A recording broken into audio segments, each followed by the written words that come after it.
With sugar and spice and a roll of the dice, you're listening to The Dice Girls.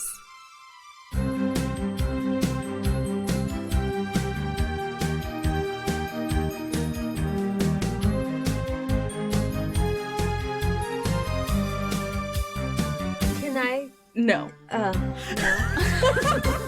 Rhakna and I are gonna take turns stabbing each other, and then Triggus is just gonna play the harp.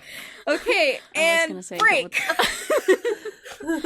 I mean, maybe you should just stab me and then stab yourself. I guess you could just walk out after. I'm gonna give you... not that I don't love these shenanigans, but the three of you suddenly remember that when one of you wakes up, you can just wake the other two up.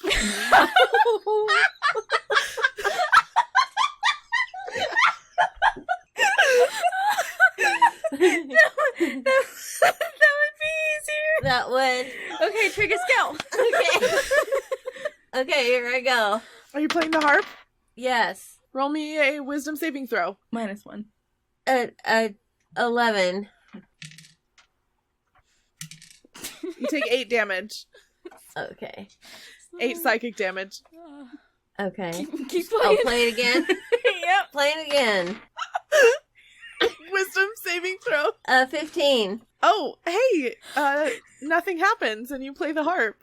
Nothing magical happens. Okay. But you're able to play it and not take damage. Okay. Can perception check? Sure.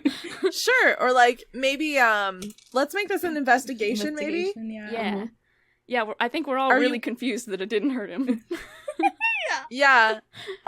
What are you, so you're investigating the harp specifically? Yes. Go for it. Roll me an investigation check.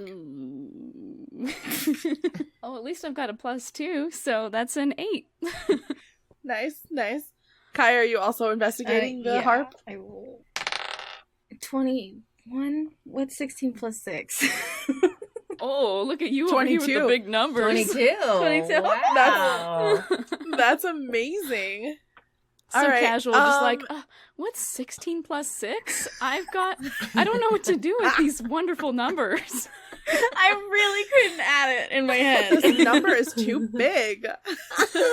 My roll was too good. Can you guys help me? Weird flex, but okay. Does Triggus also investigate the harp? Yes. Okay, roll me your investigation check. 15. So we'll start with Rhakna. Rhakna, yours was an 8, correct? Yeah. Mm-hmm.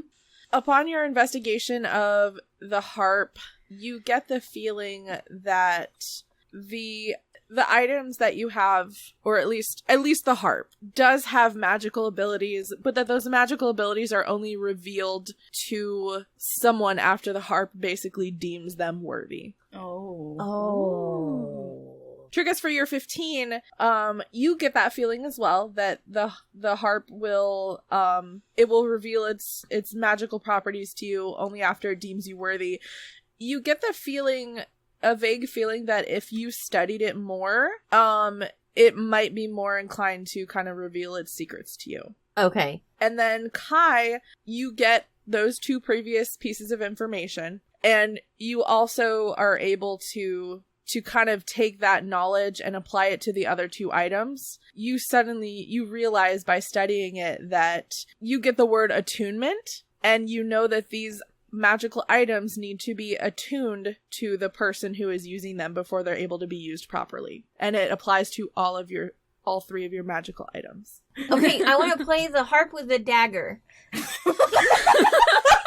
You're just gonna saw through the harp. That's not a good idea. Is that what she meant? No. While on the boat wearing the ring. Then we'll be worthy? No, you gotta like spend some time with the harp and like study it and Okay. delve deep into it Okay. before it'll reveal itself to you. Same with the other 2. Oh, with the other 2 too? Yes. I'm trying to act like I didn't hear you talking about it before. Like it's No, news it's to good. me. That's good. That's good character. What are you that's talking being a about, character. Kai? Yeah, Kim knows it, but Triggus doesn't. Right. Your boat is the only item that you have that doesn't require attunement. Like, Jess was able to show you how to use it, and it's a standard magical item that can be used by anyone. Okay. So do you want to try the boat, or do you want to go find Sadie? Yeah, you're gonna keep playing the harp. You're still gonna try to kill me with the harp? Yeah, because you're gonna wake us up when you get out of the dream reality. Yeah, it's also a great bonding time with the harp, so... You guys just enjoy this. How many hit points you got left? No. Just for the sake of time, I'm going to allow you to choose to fail your saving throw. That way you don't have to keep rolling every time. Okay. Whoops. And so we're even just going to do it to the point where we just say, Triggus, you play the harp until you wake up. Okay. And Triggus, you wake up in that clearing in the forest, and you are holding a harp in your hands. Oh. Sadie, hi. Play this harp. No, And Triggus, wake us up first. Oh, Sadie, hi. We're just taking a break. We can help me wake these kids up, and we're gonna have a talk. Not Taru. Okay, just the two that I know. Or no, wait, just Kai and Rhakna. I'm gonna tickle Kai's feet and wake her up. Sadie cocks her head and says, I thought that Kai didn't like being tickled. She doesn't. Maybe we should wake her up a different way then. And Sadie goes over and gently shakes Kai's arm to wake her up first so that Triggus can't tickle her. And I just go hug Rhakna awake. Aw. Rhakna, you are hugged awake. I still try to jump up, and I kind of snort whenever I wake up. I'm like, Nice. Yeah, whoever was carrying those magical items, including the folding boat, you still have them with you. Yes. That means we have Oh them yeah, sweet. Sadie, cool. we have a lot of stuff that's magic and dragon turtles, and tell them all about it. Tell her all about it. Is everything okay in there? Is Taru doing okay? What? Yeah, What's going on? Taru's bonding with the mystic woman. They were having a nice conversation. Good. Yeah, we're waiting for some information, so we decided to come out here so it'll go faster. And we missed you. Well, I must say, I got a little bored sitting out here for a while with, 3-4 sleeping people next to me. I did see Rhakna for a moment, but I assume there was some urgent business to attend to, because she sort of just ran right back through that veil. Yeah. It's all good now, though. It was just a dragon turtle. Yeah. Oh, is that all? Yeah, we're friends now, though. His name's Andrew. His name's yeah. We took some gifts from him. Yeah. I was gonna say he gave them to us, but Kai is more correct. Very, very nice. What did he give you? What did you take from him? We got accurate. a harp, we got a ring, we got a dagger, and a boat. Wow. So it sounds like things are going well in there, I assume? Yeah, we gathered some demon chickens, and now we're just playing the waiting game. Well, excellent. I'm glad to hear it. Yeah, so how's your day going? Oh, pretty slow. Just kind of hanging around and twiddling my thumbs and making sure that the 4 of you stay asleep and stay safe in there. Not much I can do out here. Kind of, drawing some pictures in the dirt with a stick. Ah, yes, riveting. Very action-packed out here, let me tell you. No dragon turtles, though, so... Do you want to try her dagger? No. It's magical. Oh, what does it do? We don't know yet, so probably not the best idea to go using it. That's fair. I mean, we do know that it fair. stabs. Yeah. Oh, well, it as stabs most like daggers, a regular dagger. That's good. That's Yeah. good. We have to, like, study and spend time with the items before they, like, reveal their magical properties to us, so we'll get back to you on that one. I see. They just require some attunement, it sounds like. I see. And Rhakna can fly. In the dream reality, she can, yes. Oh, we've got to try it here. Can I have the ring? I want to try it. Okay. Do I do wisdom out here? So, Triggus, do you take the ring and put it on? Yes. And then flap your wings, right? Or flap your arms? Uh-huh. Nothing happens. Okay, so there's that theory. Rhakna, can you try launching me a little bit? Just a Triggus, tiny throw. If nothing happened, nothing's going to happen, and you are going to fall and hurt yourself. Well, But we don't know that. but maybe it just doesn't like you. Okay, Rhakna, put the ring on. Yeah, it worked for me, so... Sadie, can you put the ring on and try to flap your wings? I certainly can try if you'd like me to. Yes, please do. And so Sadie takes the ring and she puts it on and she kind of hesitantly, like, she's looking at Triggus like, I don't think this is gonna work. And she starts flapping her arms and nothing happens. Okay, so it only works in the dream plane. I don't think that's... No? No. I think that flying is not what the ring does. Oh. Okay, someone try to read my mind while wearing the ring. I'm thinking about cookies. I think that it would be a lot easier if once we're done with this, we study and like... Oh, we have to write. Like Instead the of library. Going through every single magical thing you can think of to see if that's what it does. That's a good point. Should we do that and then head back in? Yeah. Okay, I'm going to try the harp. I'm going to play the harp for a while and look at the wood carvings and get to know it really good. Ask it its name. Yeah. Yeah, so essentially, mechanically, the way attunement works is if you spend a short rest, kind of concentrating on your items and really not doing much else, then you will attune to your magical items. So, is it fair to say that the three of you decide to do that? Yes. Yeah. We're gonna do Triggus first. Triggus, you spend your hour kind of studying the harp.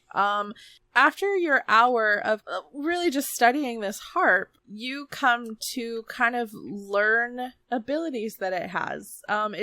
It's a weird feeling. It's just knowledge that is kind of granted upon you. You know that it calls itself the Ansley harp, and you come to learn that once per day, while playing the harp, you can cast one of the following. You can cast either Levitate, you can cast Control Weather, or you can cast Cure Wounds. Oh. You also know that if you try to charm any creature and you use the harp while you're charming them, it grants them disadvantage on their saving roll. So it makes it easier for you to charm people. Okay, nice. Okay, everybody, I can fly. No. And then I just tell everybody what I just learned. We're gonna do Rhakna next. You attune yourself to the ring and you come to learn that it is the Ring of Incredible Strength. And while you're wearing it, your strength score is 21. Oh. So you would get a +5 in strength. Wow. Okay, my modifier would be +5 while I'm wearing it? Yes. Okay. And that's like before your proficiency bonus. Ooh. Can she just wear it all the time? She can, yes. Don't take it off. I do that. So not only is your strength score 21, you can also you can choose to use a weapon with the two-handed property as if it was only one-handed. Whoa. I gotta do some shopping. Right? You can also use a heavy weapon as if it was not a heavy weapon. Ooh. Wow. That's exciting. That is exciting. That's cool. And so that's what kind of reveals itself to Rhakna at the end of studying her ring.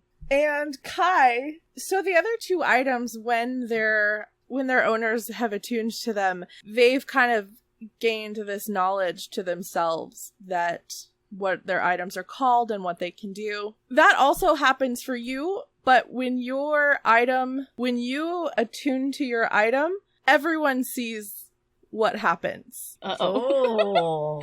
And the thing that happens is your dagger, at the end of the hour, it rises up out of your hands and kind of floats in front of your face. And so it's all one piece of metal. And suddenly, like, 2 blue jewels appear on the handle, and then the jewels kind of blink. And the dagger says to you, "Hey, when we gonna stab somebody?"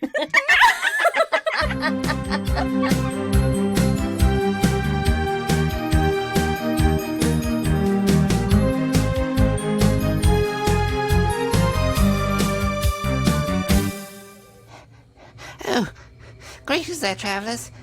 We're going for Gibral Famous no bad. You're probably wondering why I'm running through these woods late at night and then running into a graveyard. Well, that's fair.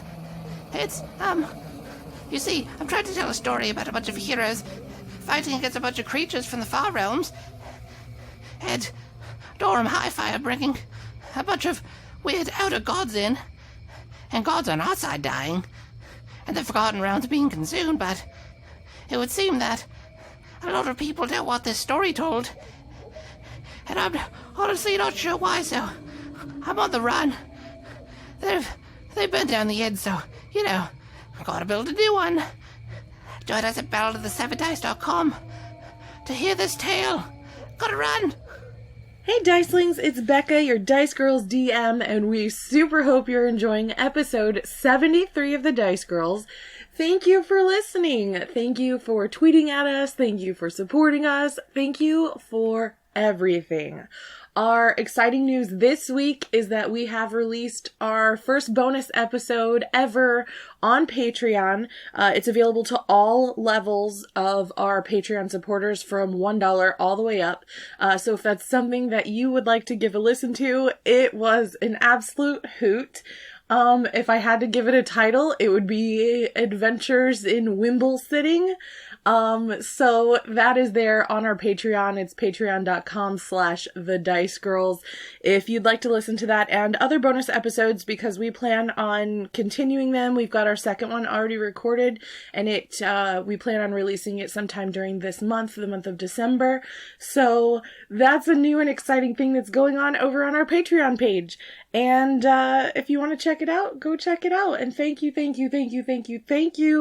for everything you do. We sincerely don't know what we would do without y'all.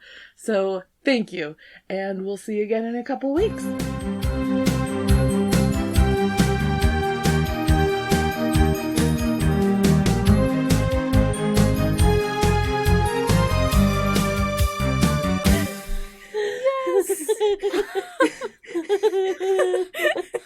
Oh, move over, Triggus. We have a new comic relief.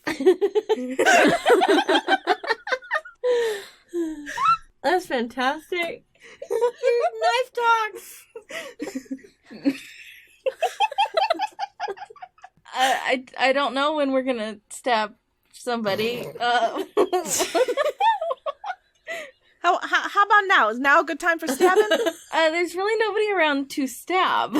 Triggus What raises you his talking hand. about? We got a whole clearing full of people here. They're my friends. Oh, I see. Well, in any case, my name's Gemini.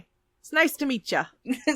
Nice to meet you too. I'm Kai. Hi, Kai. I hope we're going to be stabbing a lot together lately. I will gladly stab people with you. He says, I got a cool trick. You want to see it? Sure. Gemini suddenly duplicates, and there's 2 Geminis, and then more and more and more. And Gemini creates essentially a cloud of daggers. Oh. And you hear like 100 little Gemini voices say, "You sure there ain't nobody we can stab here?" Yeah, I'm fairly sure. And Gemini, aw, and goes back into one. Like all of the copies of him go back into the one Gemini. And Kai, you have a sentient dagger now. Wow. So are you just gonna float beside me, or do you what's the situation here? I mean, really, that's kind of up to you. I'm okay floating. I'm okay in a bag. I don't mind the dark. I ain't scared of anything. So, wherever you want to keep me. If you want me to float, I can float. I don't need to eat anything. I mean, I'm not like a pet. I'm kind of just a dagger doing my dagger thing. So, all right. Well, I guess I'll holster you for now, and I'll pull you when I need you. That sounds fine with me. Now, if things sound like they're getting exciting out here and you're not, I might jump out. Just so you know. Oh, okay. If it sounds like there's some good stabbing that's gonna happen, and I want to be a part of that, so I'll reach for you first. I really appreciate that, friend. And you holster Gemini, and he becomes quiet. can I? No. No.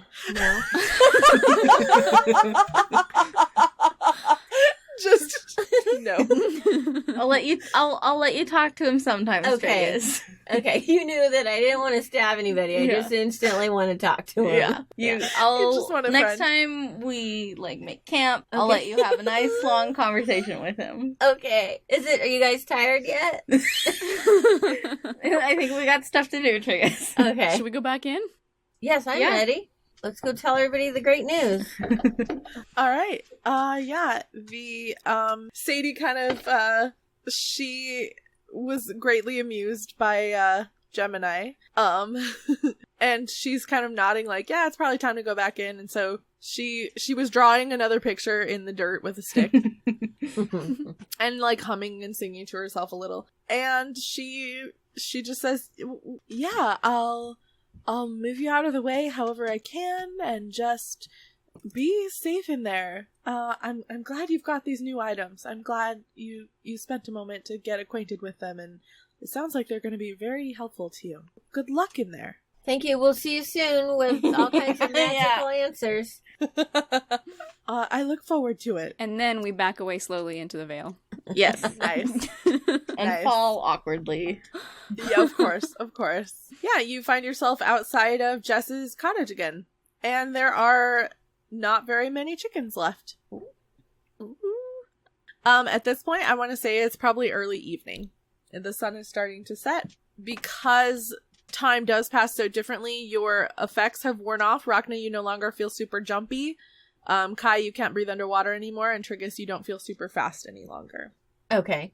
But your new magical items all come with you again into the dream plane. Sweet. So, Triggus opens up the door. Jess, Taru, you're not going to believe this. You guys back me up here.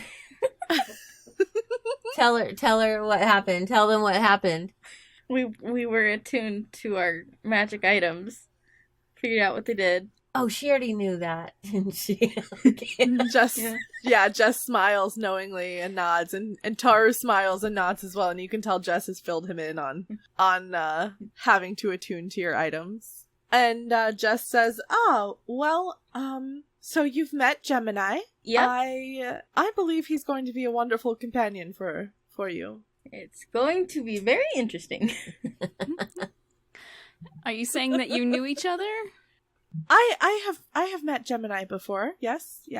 I knew his a few of his previous owners. Did they die from stabbing? Because he's really like stabbing. No, they didn't die of stabbing, of course. No, they did, pass on, of course, or Gemini would have still be with them, but I'm glad to hear that you have a new friend. So did you find anything out? Yes. Almost as if she has almost forgotten. But yes, there were a couple of different demons that came by, and one of them actually did know some information, surprisingly, about Taru's specific demon.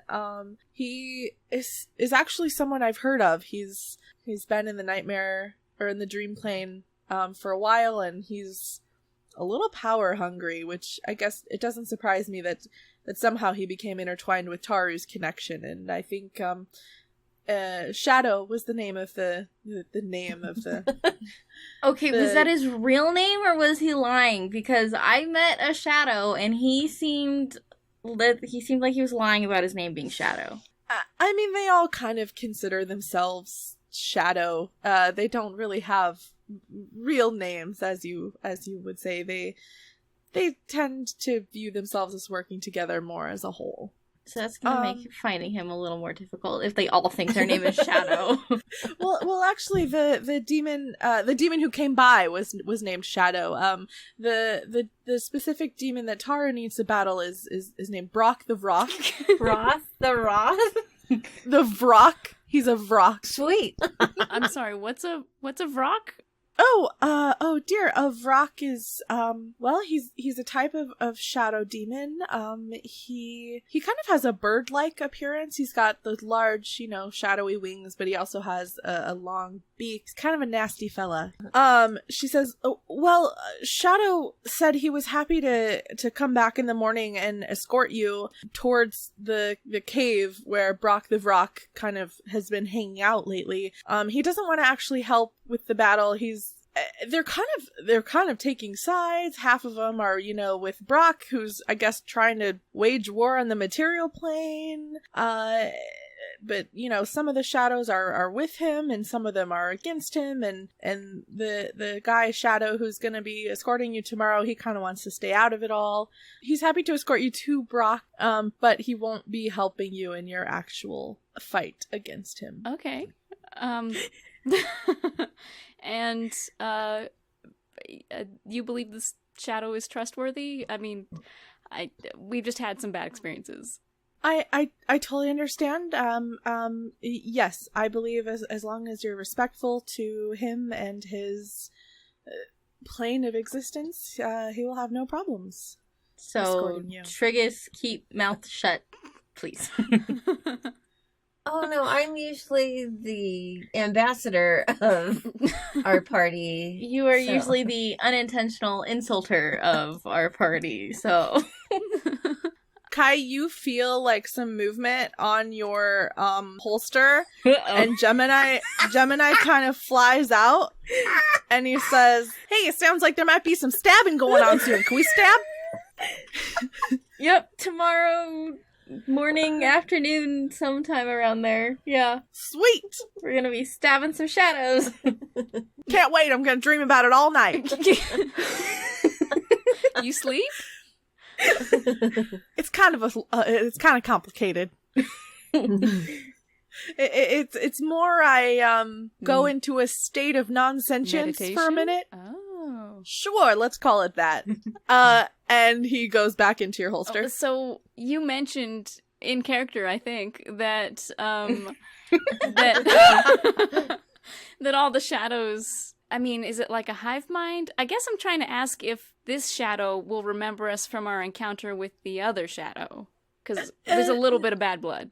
That's a really good and valid question, she says. And she explains that no, they don't share memories. It's not exactly as strong as a hive mind. It's more, how do I put this?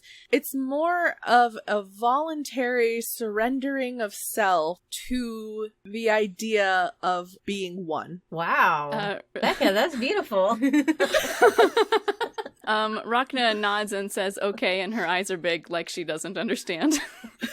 So it's more of like a collective identity. Yeah, that's a good way to put it. Jess says it's not that they share consciousness. It's just that they believe they belong to the same entity. Okay. All right. You know what? As long as he doesn't attack us on sight, I think we're good. Yeah, all that matters. You hear Gemini's muffled voice from Kai's side, and he says, "And if he does attack, I'm gonna stab him." Oh. Is this our life now? Every 5 minutes?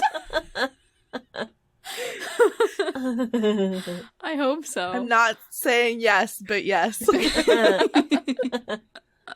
Sweet. So this Brock, he is what are like his favorite things? Could we bring him some muffins? Or is there anything we can do to promote like a neighborly feeling with him? Jess kind of purses her lips together a little bit, and she says, well, Brock really enjoys completely dominating different species, annihilating those who would oppose him, and long walks down a path of power. Okay. So, in other words, to appease him, we would have to completely surrender to him. So, no. Okay. Yeah, So something chocolate tells me chip we're not muffins befriending it this one. is. Okay, do we don't go now, right? No, we wait until morning. We do sleepover. You can, yes, you're welcome to stay here. Shadow will be here to collect you in the morning. Okay, so what do we do first? What do you mean? Sleepover. We're having a party. We're resting before a presumed battle. I think that's a little different than a sleepover. Okay, so it's a battle over? If that's the term you would like to use. And Jess kind of like gets out some extra blankets and things and like sets you up with little makeshift beds on the floor and on the couch and wherever she can to make you comfortable. Do we have pillows? Yes. And then so Triggus takes the pillow and then just hits Rhakna with it. Pillow fight. Rhakna appears unaffected. But she's gonna grab a pillow. No, wait, hold up. I'm gonna backtrack that just slightly. She's gonna take off her ring, and then she's going to grab a pillow and hit Triggus back with it. Thank you. Good call. Good call. Okay, Kai, your turn. I don't think that's the best idea right now in somebody else's house. Might accidentally break something. That's true. Jess looks delighted to see your pillow fight. Oh, okay. So Triggus hits Jess.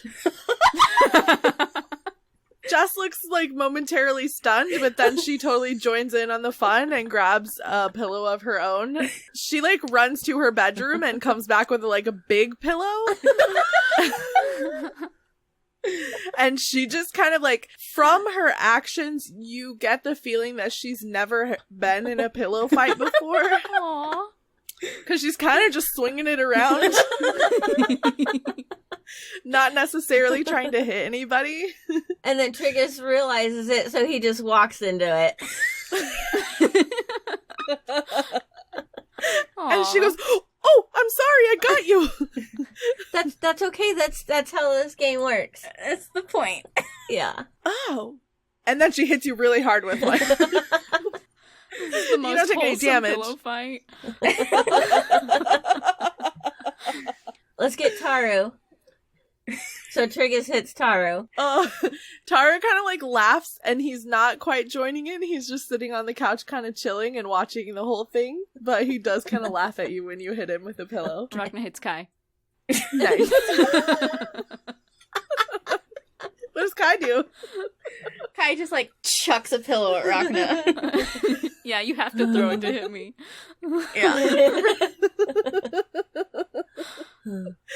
You hear a muffled voice say, "Hey, what's going on out there? Are we stabbing?" No stab. Stab, no stab. We pillow fight. Fun playtime, no stab. Oh man. I will call you out when there's stabbing. Okay. You'll need a cool catchphrase or something for that, right? Oh, Like yeah. a command word. Like Gemini, it's stabbing time. Right? And you spend a very lovely evening pillow fighting and relaxing and mentally preparing yourself to be escorted to Brock in the morning. And that is where we're going to end our session today.